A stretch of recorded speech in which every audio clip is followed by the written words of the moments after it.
রাজধানীর শিবনগর এলাকায় বাড়ি থেকে এক ব্যক্তির পচা গলা মৃতদেহ উদ্ধারের ঘটনায় শহর জুড়ে চাঞ্চল্য ছড়িয়ে পড়েছে। মৃত ব্যক্তির নাম সুধীর সুর চৌধুরী, বয়স 54। রবিবার সকালে মৃত ব্যক্তির কাকিমণি তাদের বাড়িতে আসেন। বাড়ির সামনে আসতেই সুধীর সুর চৌধুরীর বাড়ি থেকে পচা দুর্গন্ধ বের হচ্ছে দেখে তিনি এলাকার লোকজনকে বিষয়টি জানান। এই খবর পেয়ে ছুটে আসেন আশপাশ এলাকার লোকজন। খবর দেওয়া হয়েছে পুলিশকে।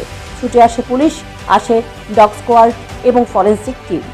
প্রাথমিক তদন্তের পর পুলিশ আধিকারিক বলেন, 5 থেকে 6 দিন যাবৎ বাড়ির মধ্য থেকে তাদের কোনো খোঁজ খবর পাওয়া যাচ্ছে না।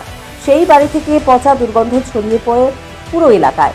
এলাকাবাসী পুলিশকে খবর দেওয়ার পর বাড়িতে ঢুকে সুধীর সুর চৌধুরীর পচা গলা মৃতদেহ উদ্ধার করে। ওনার মা কল্যাণী সুর চৌধুরীকে জীবিত অবস্থায় সেই ঘর থেকে উদ্ধার করা হয়। সুধীর সুরের মা অনেকদিন যাবৎ এই বিছানায় শয্যাশায়ী ছিলেন। মহিলাকে উদ্ধার করে হাসপাতালে নিয়ে যায় পুলিশ। আমাদের কাছে খবর ছিল 12টার দিকে, খবর পাই যে আপনার শিবনগর কলেজ রোড এক্সটেনশনে একটা বাড়িতে আর কি একটা মা এবং ছেলে থাকতো আর কি। তো কয়েকদিন তাদের কোনো সারা শব্দ পাইছে না। আজকে ওনার ওই ছেলে কাকিমণি যখন আইছে, মীনাক্ষী সুর চৌধুরী, তখন দেখতে পাচ্ছে যে একটা এরকম জানি একটু গন্ধের মতো লাগছে। এরপরে পাড়া প্রতিবেশীকে জানাইছে, এরপরে থানায় খবর দিছে।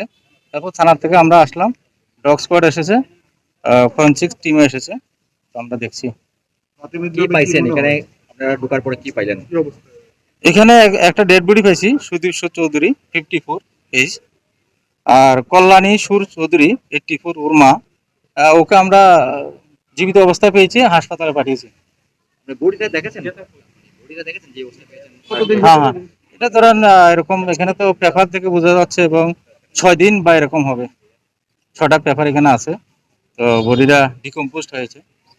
বডিতে কোনো স্পট, মাথায় কিংবা হাতের পাশে কোনো স্পট দেখা গেছে? এরকম বোঝা যাচ্ছে না এখন, কোনো ব্লাডের একটা চিহ্ন তেমন দেখা গেছে? এরকম বোঝা যাচ্ছে না এখন, কারণ 6 দিন বা 7 দিন এরকম হয়েছে।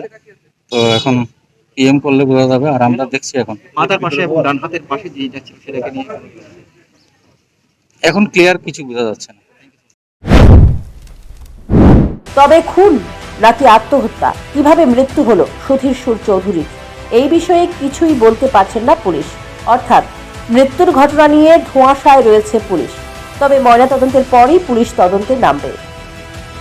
Bureau report, news prime Tripura.